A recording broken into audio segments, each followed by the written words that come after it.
পারছে না।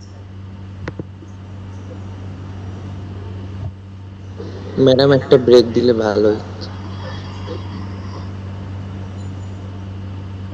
হ্যাঁ হ্যাঁ কিছু বিট, হ্যাঁ সেরকম কিছু বিট থাকতেছে আমার সিনক্রোনাইজেশন, ওই যে সিং থাকতেছে না, সিং বিটের মাধ্যমে সে হচ্ছে ডিফাইন করে দিচ্ছে। আমার এই সেশনটা এখন পার্টিকুলারলি শেষ হয়ে যাচ্ছে। হ্যাঁ, আর কেউ কোনো কোশ্চেন করবা বলছিলা, বলো তো। Ma'am, to organise bits into frames, এই লাইনটা একটু বুঝিনি। To organise lettering. into frames to provide hope to hope delivery, এটা। Yes ma'am. আচ্ছা, আমি আগেই বলেছি যে আমার পুরো প্যাকেটটা সাপোজ হচ্ছে গিয়ে 100 বিটের একটা প্যাকেট, আমি এটাকে কি করতেছি, ফ্রেমিং এর মাধ্যমে 8 বিট 8 বিট করে আমি এটাকে ইয়ে করে দিচ্ছি। একটা মিনিট।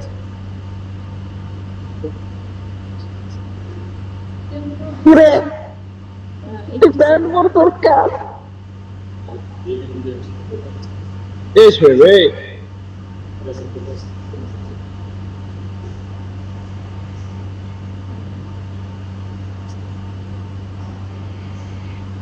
কোথায় ছিলাম আমরা, যে আমি সাপোজ 100 বিটের একটা ডেটা প্যাকেট পাঠাচ্ছি, এটাকে আমি কি ফ্রেমিং করতেছি, ফ্রেগমেন্টেশন করতেছি। ফ্রেগমেন্টেশনের মাধ্যমে কি করছি, 8 বিট বা 16 বিট বা 32 বিট করে করে এক একটা ফ্রেম তৈরি করতেছি। এটা কে করে, এটা ডেটা লিঙ্ক লেয়ার করে। এবং এই ফ্রেমটা কোথায় যাচ্ছে, হোপ টু হোপ ডেলিভারি হচ্ছে। একটা হোপ থেকে অন্য হোপে, অন্য হোপ থেকে অন্য হোপে, এইভাবে করে ডেটা প্যাকেট ডেলিভারি হচ্ছে। ঠিক আছে,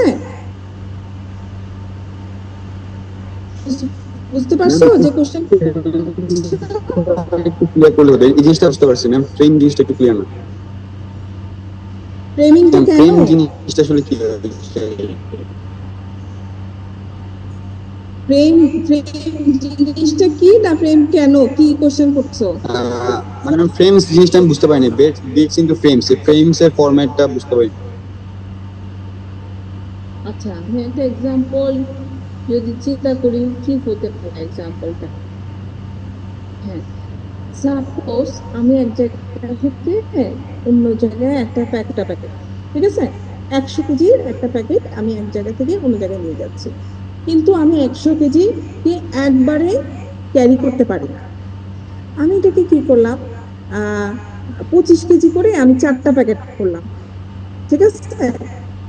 25 কেজি করে আমি কি করলাম, 4টা প্যাকেট করলাম। বা একটা ফার্নিচারের কথাই আমি যদি চিন্তা করি, একটা আলমিরা, হ্যাঁ, আমি নতুন কিনেছি,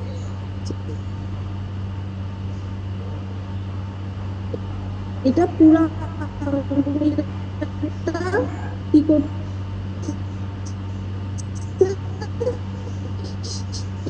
আমাকে ডেলিভারি দিচ্ছে না। সে কি করতেছে,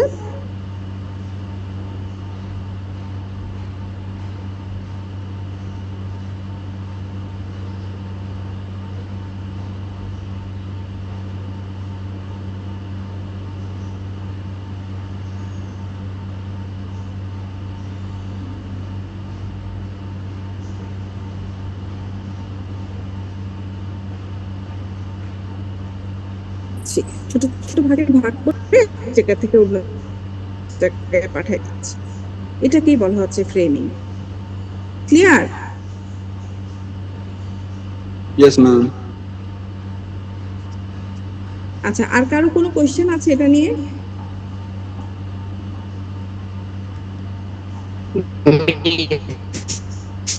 যে কিভাবে কিভাবে স্টেপ ওয়াইজ সেন্ডার থেকে রিসিভারের ডাটাটা যাচ্ছে। আচ্ছা,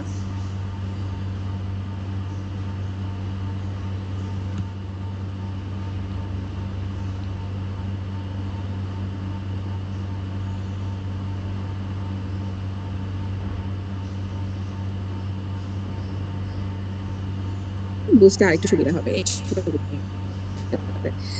ডিভাইস বা ডিফারেন্ট নেটওয়ার্কে অবস্থিত, একই নেটওয়ার্কে নাই। এবং তাহলে কি ডিফারেন্ট নেটওয়ার্কে যেহেতু তাদের মাঝে আবার বিভিন্ন ধরনের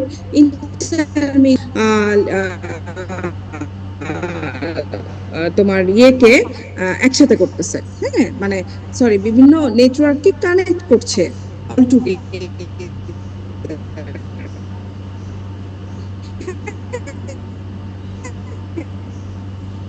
আচ্ছা, সো প্রথমেই সাপোজ হচ্ছে গিয়ে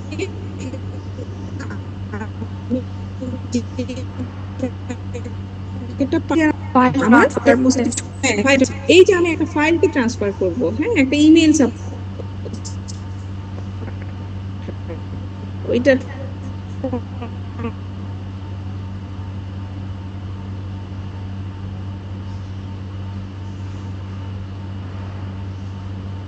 সেটা সে ঠিক করে দিচ্ছে।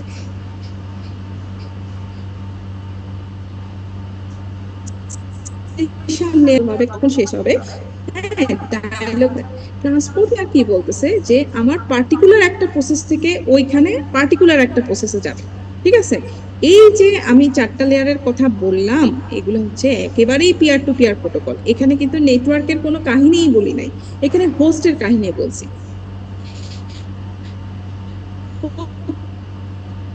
প্রত্যেকটা হোস্ট করে একটা, আমি প্রথমে কি করব, আমি চিঠি লিখবো, লিখে এটাকে খামের ভিতরে ঢোকাবো, খামের ভিতরে ঢুকে এটাকে সিল করব, হ্যাঁ, উপরে একটা অ্যাড্রেস লিখবো, ঠিক আছে। আমি করছি, আমি এখন কিন্তু বাসা থেকে বেরিয়ে হই নাই। তারপরে কি করবো, চিঠিটাকে আমি একটা পোস্ট বক্সে ড্রপ করে দিব, ঠিক আছে। এই যে শুরু হলো তখন নেটওয়ার্ক লেয়ারের কাজ। নেটওয়ার্ক লেয়ার যখন আমার অ্যাড্রেসটা দেখতেছে, সাপোজ আমার চিঠিটা ঢাকা থেকে কোথায় যাবে, চট্টগ্রামে যাবে, ঠিক আছে। ঢাকা থেকে আমার কোথায় যাবে, চট্টগ্রামে যাবে। সে ঠিক করে নিবে যে কোন রুটে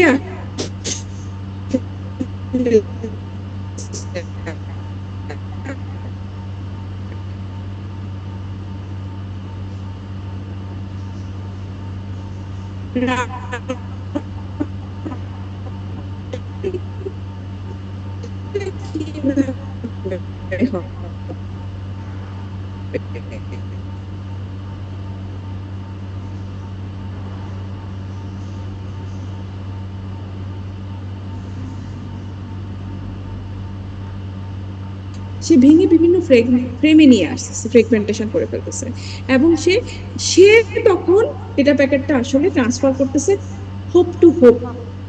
যেমন ডিভাইস এ থেকে প্রথম ইন্টারমিডিয়েট নোডে নিয়ে যাচ্ছে, প্রথম ইন্টারমিডিয়েট নোড থেকে সেকেন্ড ইন্টারমিডিয়েট নোডে নিয়ে যাচ্ছে, সেখান থেকে বি ডিভাইসে নিয়ে যাচ্ছে। এই যে নিচ্ছে, সেখানে আবার সে কোনো এরর আছে কিনা, প্যাকেটটা এরোনিয়াস কিনা, সেটা যেন এরোনিয়াস না হয়, সেজন্য সে একটা টেকনিক অ্যাপ্লাই করতেছে, যেটা তার টেইলারের মধ্যে থাকতেছে, হ্যাঁ।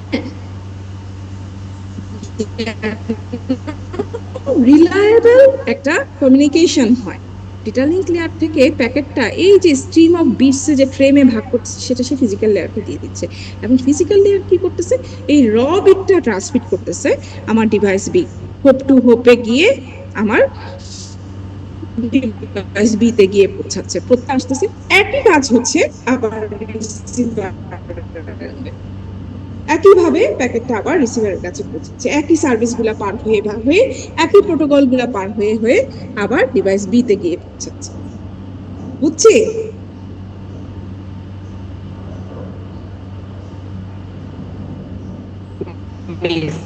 ডাটা লিঙ্কের হোপ টু হোপ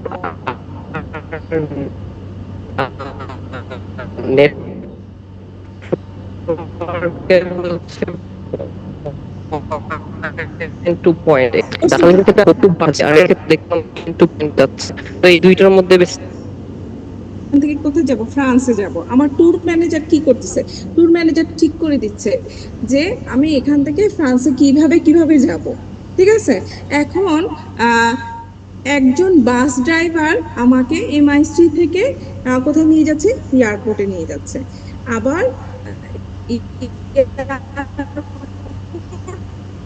থেকে ফ্রান্সে নিয়ে যাচ্ছে, ঠিক আছে। এই যে হোপ টু হোপ যেটা আমাকে নিয়ে যাচ্ছে, এটা ডেটা লিঙ্ক ঠিক করে দিচ্ছে। আবার পুরা জিনিস